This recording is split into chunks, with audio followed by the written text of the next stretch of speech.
Sir നമസ്കാരം. നമസ്കാരം. വയനാട് മേപ്പാടി ചൂരൽമല മുണ്ടക്കൈ ദുരന്തമുണ്ടായി 2 വർഷം തികയുമ്പോഴാണ് ഇപ്പോൾ മറ്റൊരു ദുരന്തം കൂടി സംഭവിച്ചിരിക്കുന്നത്. തീർത്തും ഇത് അനാസ്ഥയാണ് എന്ന് പറഞ്ഞാൽ മനുഷ്യനിർമ്മിതമായ ഒരു ദുരന്തം. ഒരു കാരണവശാലും ഇത് പ്രകൃതി ദുരന്തമല്ല. അവിടെ ആദ്യം സംഭവിച്ചത് പ്രകൃതി ദുരന്തമാണ് എന്ന് പറയുമ്പോഴും അന്നും അശാസ്ത്രീയമായ രീതിയിൽ നിർമ്മാണം നടത്തിയ ചില നിർമ്മാണ പ്രക്രിയ കൊണ്ടാണ് അത്തരം വലിയ ദുരന്തത്തിലേക്ക് നയിച്ചു തരുന്നത് എന്ന് പലരും പറഞ്ഞിട്ടുണ്ട്.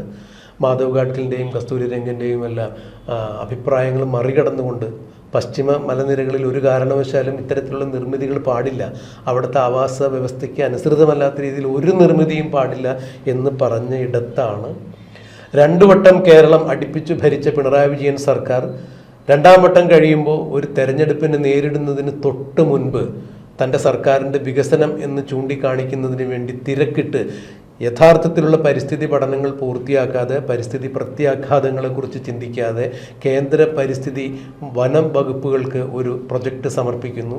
വേണ്ടത്ര പഠനങ്ങൾ നടത്തിയതിൻ്റെ അടിസ്ഥാനത്തിൽ കോഴിക്കോട്, അതായത് എനിക്ക് തോന്നുന്നു തിരുവമ്പാടി ആനക്കാംപൊയിലേക്ക് ഇവിടെ നിന്നും ഈ കള്ളാടി പ്രദേശത്ത് നിന്നും ഒരു ഗുഹ തുരങ്കപാത നിർമ്മിക്കുമ്പോൾ കോഴിക്കോടിനും വയനാടിനും ഇടയിൽ 20 കിലോമീറ്റർ ദൂരം സഞ്ചാരം കുറയ്ക്കാൻ പറ്റും, സമയം ലാഭിക്കാൻ പറ്റും എന്നൊറ്റ കാര്യം ചൂണ്ടിക്കാണിച്ചുകൊണ്ട് പരിസ്ഥിതി ലോല പ്രദേശത്ത് അവിടെ ഒരു ഡ്രില്ല് പോലും ചെയ്യരുത്. പാറ അത്രത്തോളം ഉറപ്പില്ലാത്ത മണ്ണ്, ഉറപ്പില്ലാത്ത പാറ ഏത് സമയം ഇളകിത്തെറിക്കാം.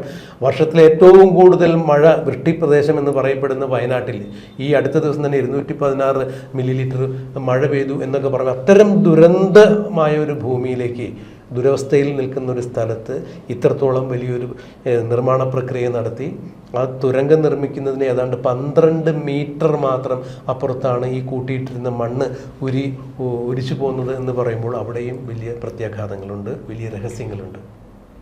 പിണറായി വിജയൻ്റെ കാലത്ത് സമർപ്പിക്കപ്പെട്ട ഈ പ്രൊജക്റ്റുമായി ബന്ധപ്പെട്ട് തുരങ്കം നിർമ്മിക്കുമ്പോൾ ഉണ്ടാകുന്ന പാറയും മണ്ണും മാറ്റുന്നതിന് വേണ്ടി അന്നത്തെ സർക്കാർ പിണറായി വിജയൻ സർക്കാർ 8 ഏക്കർ ഭൂമി ലഭ്യമാക്കും. വയനാട്ടിൽ എവിടെയെങ്കിലും സൗകര്യപ്രദമായ സ്ഥലത്ത് അങ്ങോട്ടേക്ക് അതാത് ദിവസത്തെ മണ്ണും കല്ലും പാറകളും മാറ്റണം. കൂടാതെ ഒരു 3 ഏക്കർ സ്ഥലം വേറെയും കൊടുക്കുന്നുണ്ട് ഇവരുടെ നിർമ്മാണ സാമഗ്രികളെല്ലാം സൂക്ഷിക്കുന്നതിനും ഉപയോഗിക്കുന്നതിനെല്ലാം വേണ്ടി. ഇവിടെ നമ്മൾ കാണുന്ന യാഥാർത്ഥ്യം, തുരങ്കം നിർമ്മിക്കുന്ന വേളയിലുണ്ടായ മണ്ണെല്ലാം 12 മീറ്റർ അപ്പുറത്ത് മാറ്റിയിടുന്നു, വലിയ മഴ വരുന്നു, ഒലിച്ചു വരുന്നു, കൂടാതെ വലിയ വിള്ളലുണ്ടായിരിക്കുന്നു. സാർ, ഈ ദുരന്തം മനുഷ്യനിർമ്മിത ദുരന്തമാണ് എന്നുള്ളതിന് ഒരു സംശയമില്ല എന്ന് ഭൗമശാസ്ത്രകാരന്മാരും പരിസ്ഥിതിവാദികളും എല്ലാം വാദിക്കുമ്പോൾ ഈ കേസുമായി ബന്ധപ്പെട്ട് മുണ്ടക്കൈ ചൂരക്കൈ ദുരന്തത്തിന് വയനാട് സന്ദർശിക്കുകയും അവിടെ പോയി കാര്യങ്ങൾ നോക്കി മനസ്സിലാക്കുകയും അവിടെയുള്ള പരിസ്ഥിതിവാദികളുമായി സംവദിക്കുകയും ആ വാർത്തകൾ തത്സമയം മാധ്യമങ്ങളും നമ്മുടെ പ്രേക്ഷകരുമായി പങ്കുവയ്ക്കുകയും ചെയ്ത ഒരാളെന്ന രീതിയിൽ എങ്ങനെയാണ് സാർ ഇതിനെ നോക്കിക്കാണുന്നത്? അതായത് ആള് ചത്താലും വേണ്ടില്ല, കേരളം നശിച്ചാലും വേണ്ടില്ല, തനിക്ക് പണം കിട്ടണം, ഏത് വഴിയായാലും പേരും പ്രശസ്തി ഉണ്ടാക്കണം കുറുക്കു വഴികളിലൂടെ എന്നുള്ളതാണ് പിണറായി വിജയൻ്റെ മുദ്രാവാക്യം. അതിൻ്റെ ഭാഗമായിട്ടാണ് ഇലക്ഷൻ പ്രഖ്യാപിക്കാൻ പോകുന്ന സമയത്ത് വൻ പരസ്യങ്ങൾ കൊടുത്ത്, ഈ നിർമ്മാണത്തിന് ചിലവാകുന്നതിൻ്റെ അതേപോലെയുള്ള വൻ പരസ്യങ്ങൾ കൊടുത്ത് കേരളത്തിൽ ഇതുവരെ ഉണ്ടാകാത്ത വലിയ തുരങ്കമാണ്, അതിലൂടെ വലിയ വികസനമാണ് ഉണ്ടാകാൻ പോകുന്നത് എന്ന് പ്രഖ്യാപിച്ചുകൊണ്ട് പിണറായി വിജയൻ ഇങ്ങനെ ഒരു തുരങ്കപാത പെട്ടെന്ന് പ്രഖ്യാപിച്ചത്. നമുക്കറിയാം, പരിസ്ഥിതി ലോല പ്രദേശത്ത് എന്തെങ്കിലും ഒരു അനക്കമുണ്ടായിക്കഴിഞ്ഞാൽ അവിടെ പിന്നീട് ഒരു മഴ പെയ്താൽ അവിടെ വലിയ ഉരുൾപൊട്ടലുണ്ടാകും, മണ്ണൊലിപ്പുണ്ടാകും, ഭൂമികുലുക്കം വരെ ഉണ്ടാകാം. എന്നിരിക്കെ ഭൂമിക്കടിയിലൂടെ ഉണ്ടാക്കുന്ന ഈ ഭൂഗർഭ പാത ഉണ്ടാക്കാൻ പോകുന്ന വലിയ വിസ്ഫോടനത്തിൻ്റെ ഒരു തുടക്കം മാത്രമാണ് ഇപ്പോൾ ഉണ്ടായിരിക്കുന്നത്. ഇതിൻ്റെ പരിപൂർണ ഉത്തരവാദിയായ പിണറായി വിജയൻ കൊലപാതക കുറ്റത്തിന് അറസ്റ്റ് ചെയ്ത് ജയിലടക്കേണ്ടതാണ്. കാരണം ഇതിൻ്റെ പരിപൂർണ ഉത്തരവാദി എന്ന് പറയുന്നത് പിണറായി വിജയനാണ്. അദ്ദേഹത്തിന് കൃത്യമായിട്ട് അവിടെ ഒരു പഠനം നടത്താതെ, ഏത് കൊച്ചുകുട്ടികൾക്ക് അറിയുന്ന ഇപ്പം പരിസ്ഥിതി ലോല പ്രദേശത്ത് എന്തെങ്കിലും തരത്തിലുള്ള നിർമ്മാണ പ്രവർത്തനം നടത്തി കഴിഞ്ഞാൽ അവിടെ പലതരത്തിലുള്ള ഭൂമി കുലുക്കങ്ങളടക്കമുള്ള അല്ലെങ്കിൽ ഉരുൾപൊട്ടലടക്കമുള്ള അല്ലെങ്കിൽ മണ്ണിടിപ്പ് തുടങ്ങിയ പോലെയുള്ള കാര്യങ്ങൾ നടക്കും. അത് ആ പ്രദേശത്ത് തന്നെ ജീവിക്കാൻ പറ്റാത്തൊരു സാഹചര്യത്തിലേക്ക് പോകും. പ്രത്യേകിച്ചും വയനാട് പോലുള്ള മലനിരകൾ മാത്രമുള്ള പ്രദേശത്ത് ഏതെങ്കിലും ഒരു ചലനം ഉണ്ടായിക്കഴിഞ്ഞാൽ മൊത്തം വയനാടിനെ ബാധിക്കും. അതുവഴി അവിടെയുള്ള യാത്രകൾ നഷ്ടപ്പെടുക മാത്രമല്ല അവിടെ താമസിക്കുന്നവർക്ക് അപകടമായി തീരും ചെയ്യും. ആ വന്യമൃഗങ്ങൾക്ക് അപകടമായി തീരും, അവിടുത്തെ സന്തുലനാവസ്ഥ നശിക്കും. ഇത് കൃത്യമായി അറിഞ്ഞുകൊണ്ട് തന്നെയാണ് പേരും പ്രശസ്തിക്കും വേണ്ടിയും ഈ പദ്ധതി ഉണ്ടാകുമ്പോൾ ഉണ്ടാകുന്ന കമ്മീഷൻ, ഇങ്ങനത്തെ പദ്ധതികളിലൂടെയാണ് പിണറായി വിജയൻ പൈസ ഉണ്ടാക്കുന്നത്. നമുക്കറിയാം കിഫ്ബി പദ്ധതിയിലൂടെ ബഹുഭൂരിപക്ഷവും വലിയ ബിൽഡിങ്ങുകൾ പണിയുക എന്നുള്ളതാണ് ചെയ്തിട്ടുള്ളത്, റോഡുകൾ പണിയുക എന്നുള്ളതാണ് ചെയ്തിട്ടുള്ളത്. അതിൻ്റെ 25 to 30% പിണറായി വിജയനുള്ളതാണ്. അങ്ങനെ തട്ടിപ്പ് നടത്തിയിട്ടാണ് കേരളത്തിൽ പല പരിപാടികളും പിണറായി വിജയൻ നടത്തിയിട്ടുള്ളത്. ഇവിടെയും വലിയ തുരങ്കം ഉണ്ടാക്കി, ഭൂഗർഭ പാത ഉണ്ടാക്കി. കൊങ്കൺ റെയിൽവേ കോർപ്പറേഷനാണ് അത് ഏറ്റെടുത്തത്, കോൺട്രാക്ട് ഏറ്റെടുത്തത്. കൊങ്കൺ റെയിൽവേ ഏറ്റെടുത്ത് അവർ തന്നെയാണ് എടുത്തത്. പക്ഷേ പരിസ്ഥിതി ലോല പ്രദേശത്ത് ചെറിയ ഒരു തുരങ്കമുണ്ടായാൽ പോലും, ചെറിയ അനക്കമുണ്ടായാൽ പോലും അത് അതിൻ്റെ സാധാരണ രീതിയിലുള്ള ഘടനയ്ക്ക് മാറ്റം വരികയും വൻ പൊട്ടിത്തെറികൾ ഉണ്ടാവുകയും ചെയ്യും. ഇത് ചെറിയൊരു പൊട്ടിത്തെറിയാണ് ഉണ്ടായിട്ടുള്ളത്. ഒരു മഴ പെയ്തപ്പോഴേക്ക് തന്നെ അവിടെ ഉണ്ടായിട്ടുള്ള കാര്യമാണ്, നമ്മളെ ഞെട്ടിക്കുന്ന കാര്യമാണ് ഇപ്പോൾ ഉണ്ടായിട്ടുള്ളത് എന്നുള്ളതാണ് സത്യം. അവിടെ ഇപ്പോൾ പിണറായി വിജയൻ ഓടിയെത്തിയിരിക്കുന്നു. എന്നിട്ട് മുതലക്കണ്ണീർ ഒഴുക്കുകയാണ്. ഇപ്പോൾ താനൊന്നും പറഞ്ഞിട്ടില്ല രാമനാരായണ, ഇതെല്ലാം ഈ കേരള ഗവൺമെന്റിന്റെ ഇപ്പോഴത്തെ VD സതീഷിന്റെ തലയിലാണ്, അവർ കൃത്യമായിട്ട് ഇതിന് മണ്ണെടുക്കാനുള്ള സംവിധാനം ഒരുക്കാത്തത് കൊണ്ടാണ് എന്നാണ് പറയുന്നത്. അതിൽ ഇവർ 8 ഏക്കർ സ്ഥലം മണ്ണ് കൊണ്ടിടാനും 3 ഏക്കർ സ്ഥലം പാറക്കല്ലുകൾ, പൊട്ടിക്കുന്ന പാറകൾ കൊണ്ടുവരാനും ആവശ്യപ്പെട്ടുള്ള കാര്യമുണ്ടായിരുന്നു. അത് അനുവദിക്കാത്തൊരു കാര്യമാണ്. മാത്രമല്ല ഇവിടെ ഈ പാറ തൊടാൻ പാടില്ലാത്ത, അതായത് ഗാഡ്ഗിലിന്റെയും അത് കസ്തൂരിരംഗന്റെയും റിപ്പോർട്ടിൽ പറയുന്ന പ്രകാരം പരിസ്ഥിതി ലോല പ്രദേശത്ത് ഉണ്ടാകുന്ന ചലനങ്ങൾ അതീവ ലോല പ്രദേശത്ത് ഉണ്ടാകാൻ പാടില്ല എന്നിരിക്കെ പിണറായിക്ക് എന്ത് പണം കിട്ടുമ്പോൾ എന്ത് അവിടെ ജനം ചത്താൽ എന്ത് ഗാഡ്ഗിൽ കമ്മീഷൻ, എന്ത് കസ്തൂരിരംഗൻ, തനിക്ക് പണം കിട്ടണം എന്നല്ലാതെ വേറൊരു പരിപാടി പിണറായി വിജയന്റെ മുന്നിലില്ല. അതാണ് ഇവിടെ തെളിയിക്കുന്നത്. ഇപ്പോൾ ഇവിടെ ഉണ്ടായിട്ടുള്ള 10ഓളം പേർ മരിച്ചു എന്നുള്ള റിപ്പോർട്ടാണ് അവിടെ ഉണ്ടായിരിക്കുന്നത്. ഈ 10 പേരുടെ കൊലപാതകത്തിന് മാത്രമല്ല, ഈ ഉരുൾപൊട്ടലുണ്ടായ നാശനഷ്ടത്തിന് പിണറായി വിജയൻ ഉത്തരവാദിയാണ്. അദ്ദേഹത്തിന്റെ പേര് കൊലക്കുറ്റത്തിന് കേസെടുത്ത് അറസ്റ്റ് ചെയ്ത് ജയിലടയ്ക്കേണ്ടതാണ്. അതോടൊപ്പം തന്നെ ആ നഷ്ടപരിഹാരമായി അദ്ദേഹത്തിന്റെ സ്വത്തുകൾ കണ്ടുകെട്ടണം എന്നുള്ളതാണ് സത്യം. കാരണം അത്രയും വലിയ നഷ്ടങ്ങൾ ഉണ്ടാക്കിയതിന്റെ കാരണം എന്താ? അവിടെ പാരിസ്ഥിതിക പഠനങ്ങൾ നടത്താതെ, അതേപോലെ ഇത് പ്രായോഗികമാണെന്ന് നോക്കാതെ എടുത്തു ചാടി പെട്ടെന്നുണ്ടാക്കിയ ഒരു തുരങ്കപാതയാണ്. അതിലൂടെ ഉണ്ടാകുന്ന ഏത് നാശനഷ്ടങ്ങൾക്ക് ഉത്തരവാദി പിണറായി വിജയനാണ്. കഴിഞ്ഞ ഗവൺമെന്റ് കാലത്തെ പിണറായി വിജയന്റെ ഫോട്ടോ വെച്ച് വൻ പരസ്യം ചെയ്തിട്ടുണ്ടെങ്കിൽ അതിന് നഷ്ടങ്ങൾ, ഇതുപോലുള്ള തിരിച്ചടികൾ ഉണ്ടാകുമ്പോൾ തീർച്ചയായും നഷ്ടങ്ങൾ വഹിക്കേണ്ട ഉത്തരവാദിത്വവും കുറ്റങ്ങൾ ഏറ്റെടുക്കേണ്ട ഉത്തരവാദിത്വം പിണറായി വിജയന്റെയാണ്. ഇതിൻ്റെ അത് വേറെ ആർക്കും പങ്കാളിത്തമില്ല. പിണറായി വിജയൻ മാത്രമാണ് ഇതിന്റെ യഥാർത്ഥ കുറ്റവാളി എന്ന് വേണേൽ പറയാൻ പറ്റും. സാർ, ഇവിടെ മറ്റൊരു കാര്യം കൂടി ഉണ്ട്. ഇതിന്റെ ഒരു DPR സമർപ്പിക്കേണ്ട സമയത്ത് കേന്ദ്ര സർക്കാരിൽ നിന്നും 2 തവണയായിട്ടാണ് പാരിസ്ഥിതിക അനുമതി കൊടുത്തത് എന്ന് പറയുന്നു. അങ്ങനെയെങ്കിൽ ഏത് പഠന റിപ്പോർട്ടിന്റെ അടിസ്ഥാനത്തിലാണ് കേന്ദ്രം ഇവർക്ക് ഈ അനുമതി കൊടുത്തത് എന്നുള്ളത് കൂടി പരിശോധിക്കപ്പെടേണ്ടതാണ്. അനുമതി കൊടുക്കുമ്പോൾ കേന്ദ്രം കൃത്യമായൊരു നിർദ്ദേശം വെച്ചിട്ടുണ്ടായിരുന്നു. ഒരു എൻപവർ കമ്മിറ്റി രൂപീകരിച്ച് ആ കമ്മിറ്റിയുടെ വിശദമായ വിദഗ്ധന്മാരായിട്ടുള്ള ആളുകൾ ഉൾപ്പെടുത്തിക്കൊണ്ട് അവരുടെ തീരുമാനപ്രകാരം, താല്പര്യപ്രകാരം വിശദമായ പഠനം നടത്തിയതിന് ശേഷം മാത്രം പ്രാവർത്തികമാക്കുക എന്ന് പറഞ്ഞിരുന്ന് അനുമതി കൊടുത്ത ഈ പദ്ധതിക്ക് ഇത്ര തിടുക്കപ്പെട്ട് വലിയ ഉദ്ഘാടനം നടത്തി കണ്ടാണല്ലോ മാധ്യമങ്ങളിലൂടെ പിണറായി വിജയനും അദ്ദേഹത്തിൻ്റെ മരുമനായ പൊതുമരാമത്ത് വകുപ്പ് മന്ത്രിയൊക്കെ എത്തി വലിയ ഉദ്ഘാടന മാമാങ്കം സൃഷ്ടിച്ച് പിണറായി വിജയൻ സർക്കാരിൻ്റെ അടുത്ത നേട്ടം എന്നൊക്കെ പറഞ്ഞ് ഉണ്ടാക്കിയ ഈ ഒരു സംഭവത്തിൽ അവിടെ ഒരു പാറയിൽ പോലും ഒരു ചുറ്റുക കൊണ്ടുപോലും അടിച്ചാൽ ഉണ്ടാകുന്ന പ്രത്യാഘാതം വലുതാണ് എന്ന് പാരിസ്ഥിതി വാദികൾ, ശാസ്ത്രകാരന്മാർ ചൂണ്ടിക്കാണിക്കുന്നിടത്താണ് ഒരു നാട് ഭരിച്ച മുഖ്യമന്ത്രി ഇത്തരത്തിലൊരു കെടുകാര്യസ്ഥതയ്ക്ക് കൂട്ടുനിന്നത്. ഇന്നിപ്പോൾ മറ്റൊരു കാര്യം കൂടി എടുത്തു പറയണം. വയനാട് മുണ്ടക്കൈ ചൂരൽമല ദുരന്തമുണ്ടായപ്പോൾ പിണറായി വിജയൻ ആ സ്ഥലത്തേക്ക് മുഖ്യമന്ത്രി എന്ന രീതിയിൽ ഓടിയെത്തിയത് പ്രധാനമന്ത്രി വന്ന് മടങ്ങിപ്പോയതിനു ശേഷമാണ്. ഇപ്പോൾ ദുരന്തമുണ്ടായി തൊട്ടടുത്ത ദിവസം പ്രതിപക്ഷ നേതാവ് എത്തി, തൊട്ടടുത്ത ദിവസം പിണറായി വിജയൻ എത്തുകയും കഴിഞ്ഞകാല സർക്കാരിൻ്റെ തുരങ്കപാത നിർമ്മാണം മൂലമല്ല ഇങ്ങനെ ഒരു ദുരന്തം ഉണ്ടായത് എന്ന് സമർത്ഥിക്കുക കൂടി അദ്ദേഹം മാധ്യമങ്ങളിൽ ചെയ്തിരിക്കുന്നു. ഇവിടെ ഈ അനുമതി കൊടുത്ത കേന്ദ്ര സർക്കാരിനും കൃത്യമായ ഉത്തരവാദിത്തത്തിൽ നിന്ന് ഒഴിഞ്ഞു മാറാൻ പറ്റുമോ? അല്ല, തീർച്ചയായിട്ടും ഇത് രാഹുൽ ഗാന്ധിയും പ്രിയങ്ക ഗാന്ധിയും മത്സരിക്കുന്ന ഒരു മണ്ഡലമാണ് വയനാട്. വയനാട് മണ്ഡലത്തിലെ ഒരു പ്രദേശത്ത് ഇങ്ങനെ കാര്യങ്ങൾ ഉണ്ടാകുമ്പോൾ അതിൻ്റെ ഉത്തരവാദിത്തം കേരള സർക്കാരിനും അതേപോലെ കോൺഗ്രസിനും അത് ഉത്തരവാദിത്തം ഉണ്ടാകും. നാളെ ഇവിടെ ആളുകൾ മരിക്കുമ്പോൾ അതിൻ്റെ ഉത്തരവാദിത്തം ആർക്കാണ്?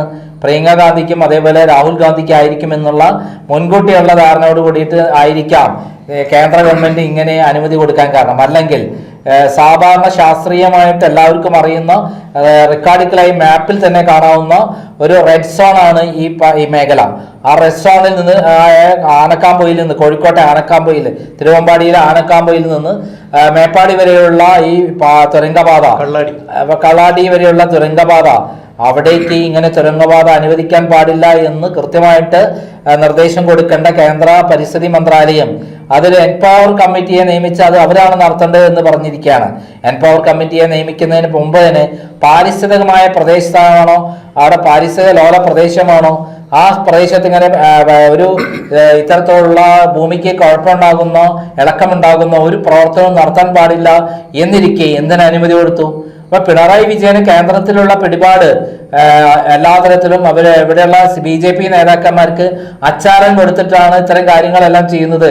ഇതിൽ കൂടെ കിട്ടുന്ന കോടാനുകോടി രൂപയിൽ ഒരു പങ്ക് അവർക്കും കിട്ടും എന്നുള്ളതാണ് പിണറായി വിജയൻ കാൽക്കുലേറ്റ് ചെയ്യുന്നത്. സാർ, അവിടെ ഞെട്ടിക്കുന്ന മറ്റൊരു വാർത്ത കൂടി വന്നിട്ടുണ്ട്. കാരണം വയനാട് ജില്ലാ പഞ്ചായത്ത് പ്രസിഡന്റായിരുന്ന ഷെഫീഖ് എന്നാണ് അദ്ദേഹത്തിന്റെ പേര് എൻ്റെ ഓർമ്മ.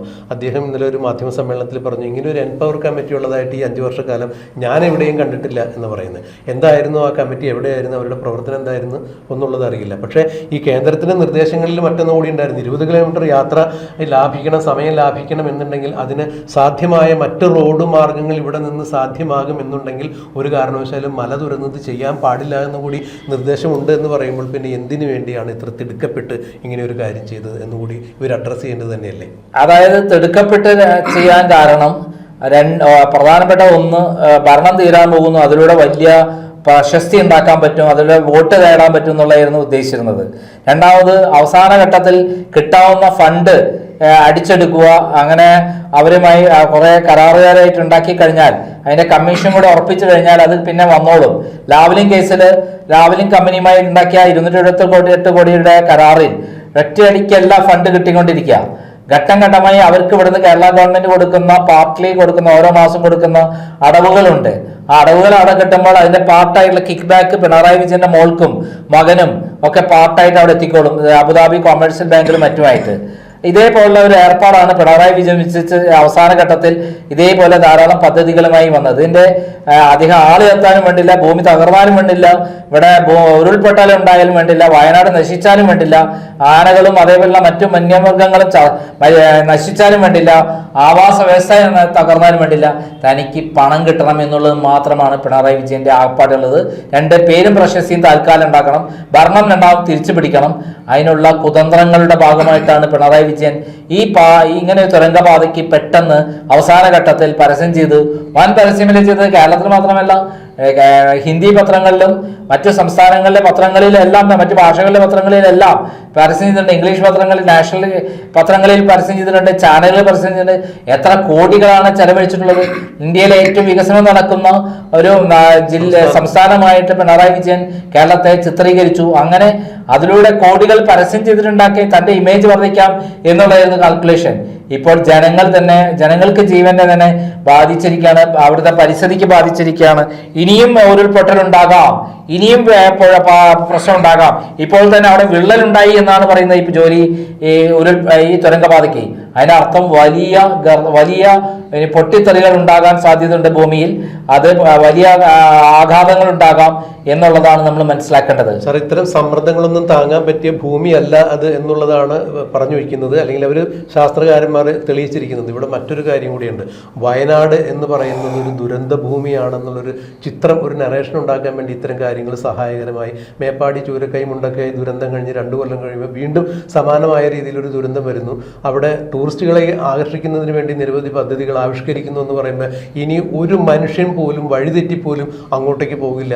ഫലത്തിൽ അവിടെ ഒരു ഗ്ലാസ് നാരങ്ങാ വെള്ളം വിറ്റ് വരെ ടൂറിസ്റ്റുകളിൽ നിന്നും പണം വാങ്ങി ഉപജീവനം കഴിച്ചിരുന്നവർക്ക് വരെ ഇനി പട്ടിണിയുടെ കാലമാണ്. വയനാട്ടിലേക്ക് ആരും എത്തി നോക്കാത്ത രീതിയിൽ ഒരു ശാപത്തിൻ്റെ, ദുരന്തത്തിൻ്റെ മുൻപായി വയനാടിനെ മാറ്റിയതിൻ്റെ ഉത്തരവാദിത്തം പിണറായി വിജയൻ എന്ന ഭരണാധികാരിക്കായിരിക്കില്ലേ?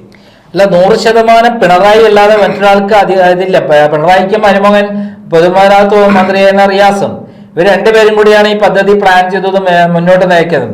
കേരളത്തിലെ ഏറ്റവും വലിയ പദ്ധതി, ഇന്ത്യയിലെ ഏറ്റവും ആരും ചെയ്യാത്ത പദ്ധതി എന്നൊക്കെ പറഞ്ഞിട്ടാണല്ലോ പരസ്യം ചെയ്ത്. ഇവർ രണ്ടുപേരുടെയും ഫോട്ടോ വെച്ചിട്ടല്ലേ പരസ്യം ചെയ്ത്. മുഖ്യമന്ത്രി പിണറായി വിജയന്റെയും പൊതുമരാമത്ത് വകുപ്പ് മന്ത്രിയായിരുന്ന റിയാസിന്റെയും, അതായത് പിണറായിയുടെയും മരുമോന്റെയും ഫോട്ടോ വെച്ചിട്ടല്ലേ ഈ പരിപാടികളെല്ലാം നടത്തിയത്.